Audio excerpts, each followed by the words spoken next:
certainly this will give the committee a big boost. We're very pleased that such a support would come from the local government shires. It's the first indication from any of the local government organizations or shires in the area that the committee has received some support.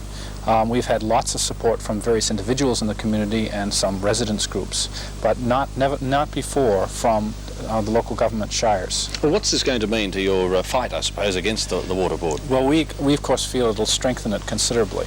We are waiting for word from Newcastle City Council and also Lake Macquarie Council as to whether they're going to support the same moratorium. If they support it, then it will I think it'll make a significant difference in the way the state government and the water board is going to have to look at things in relation to the present unfair water rating system.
It's this $125,000 super pumper incorporating the latest in firefighting technology from the United States. The most noticeable difference from the traditional British appliance used up till now is that the pumper is powerful. With controls duplicated on each side of the vehicle, firemen say this will make operation a lot easier. The pump gets to be in the rear, but it will be electric. This space is not in the place.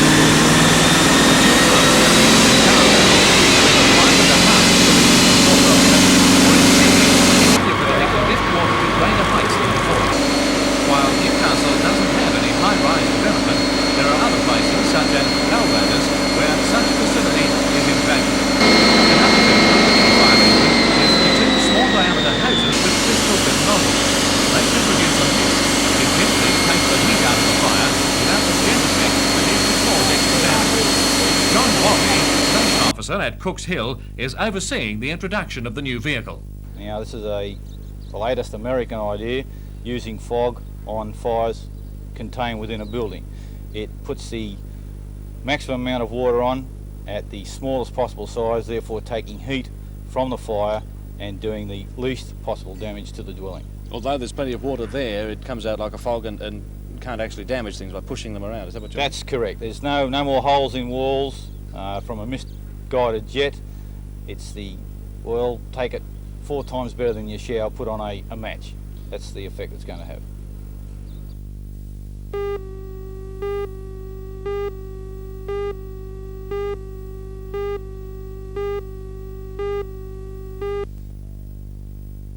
The present federal government plans to decrease the 27.5% power on Australian-built vessels to 20% over the next few years. Chairman of the Australian Shipbuilders Association, Mr. Don Laverick, says changes of policy like this have added to the industry's problems.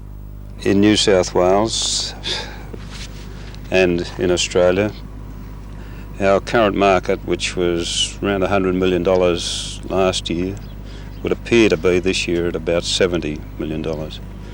So there is quite a downturn, a drop-off of about 30% in the projected market for this year. Are there any recommendations that the Shipbuilding Association has made to try and rectify these problems? Our association has conducted a survey of what's likely to happen and has come up with several recommendations which are contained in our publication Shipbuilding Industry and Prospects in the 80s, and we've made several recommendations to the federal government, none of which are very expensive. They involve just planning what's likely to happen so that shipbuilders can plan to improve the way they do things. What do you think will happen in Mr. Laverick this claims the shipyard long-term prospects over the are next good few for years? Carrington Slipways, despite these grim predictions. He says the state government has called tenders for the third Manly ferry, and if his company is successful, it will be able to maintain full employment through the year.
Newcastle train examiners also met this morning and decided to back their city counterparts in whatever decision they made.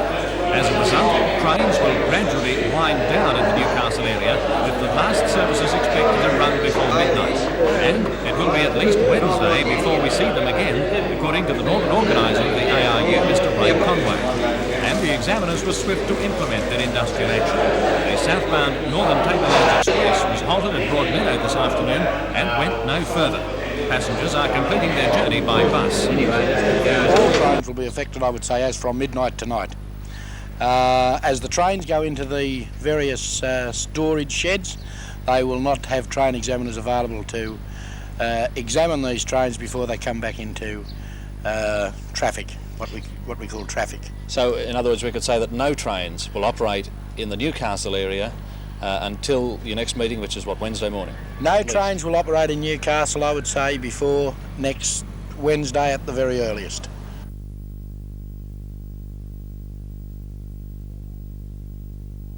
Well, they will be considering a possible little bit of sane thinking.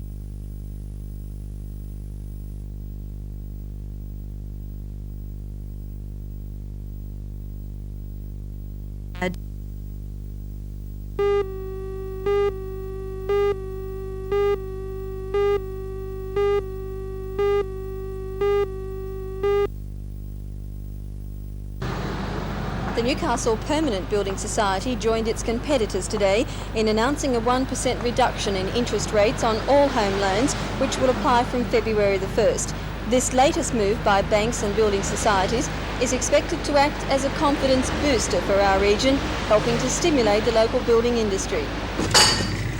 The building industry has been affected by a downturn in the economy, with many people holding back on building plans last year because of the uncertainty surrounding jobs.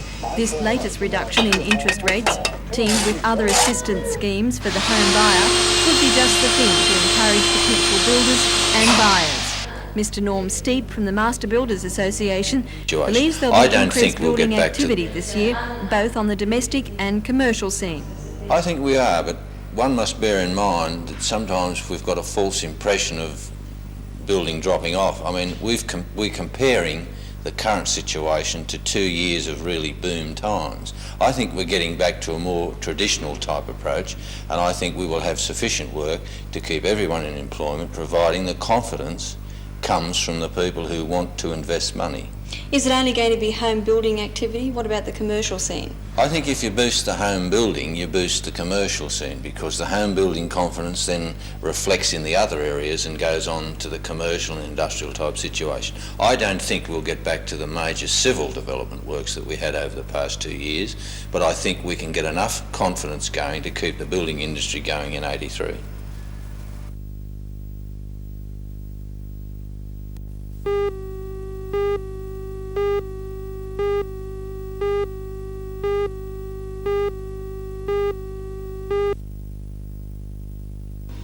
The South Eastern League is teams from Victoria, South Australia and New South Wales, and there's also a team from the Australian Institute of Sport in Canberra. Now this is in no way as a breakaway group from the NBL. Certainly not. It's in no way.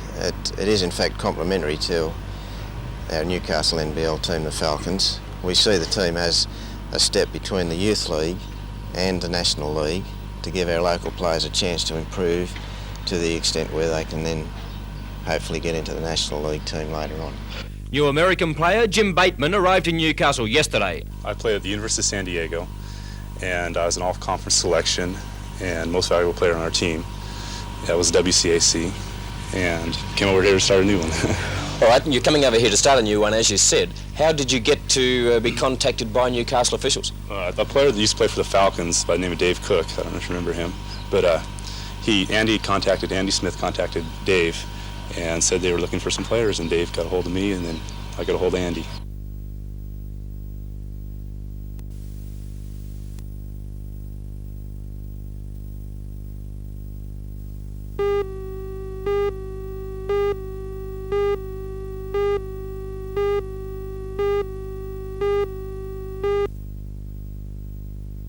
Well, it came to the fore with a conversation with Tom Robinson, who's the manager of Coca-Cola, and we decided again this year that we need an influx of juniors into KB, and we would encourage them to come here. Our coaches could not only show them a bit about soccer, but they could show us what they know already. How long does the actual coaching clinic run for?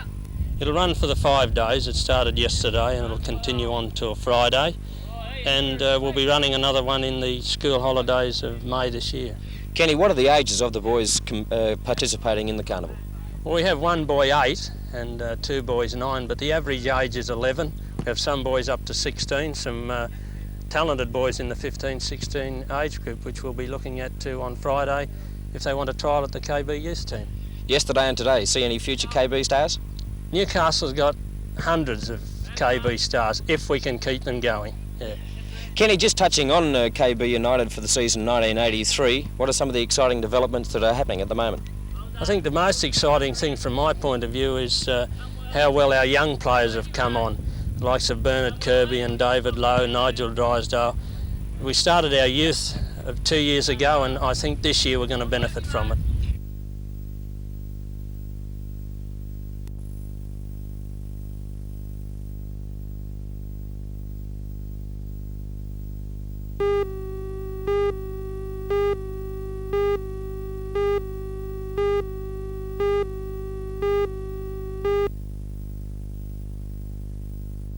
Today, a media conference was held to announce the plans for the 1983 Newcastle Show, to be held from the 23rd to the 27th of February. The president of the Show Society, Mr. Jim McGecky, says he's thrilled with the sizeable sponsorship and says the theme of the show, communication in the 80s, is sure to attract interest. It is the year of communications. We had thought of it really before we knew that, tossing it around, and of course when we heard it was the year of communications, we adopted that as our theme. And this has resulted in a great success as far as we have managed to get Sir Winston Fairfax to open our show. I think in communications he's a big name. Now, sponsorship, that's gone up by some $25,000, and a lot of companies from outside have joined the ranks. How did you get these companies to become involved in the Newcastle Show?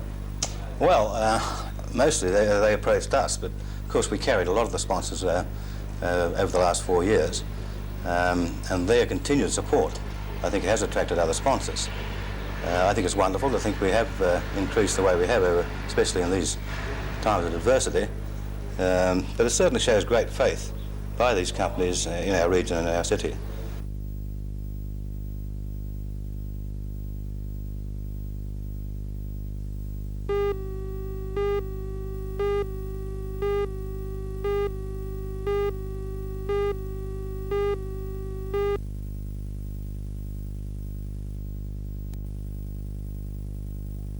It's present throughout the world, or most of the world, and in just about every case is in a very, very poor state as far as its numbers are concerned. The Asian bustard is nearly extinct, the European bustard is nearly extinct. Australia still has quite a number, but its former range has been contracted considerably. It used to be very common in Victoria and New South Wales, but it has been eliminated entirely from Victoria and just about completely from New South Wales. So only now common in the northern parts of Australia, and we hope that we can take some of these animals and find out more or less what makes them tick, so that we can breed them in captivity, find out what their problems are, why they're diminishing in numbers and so forth.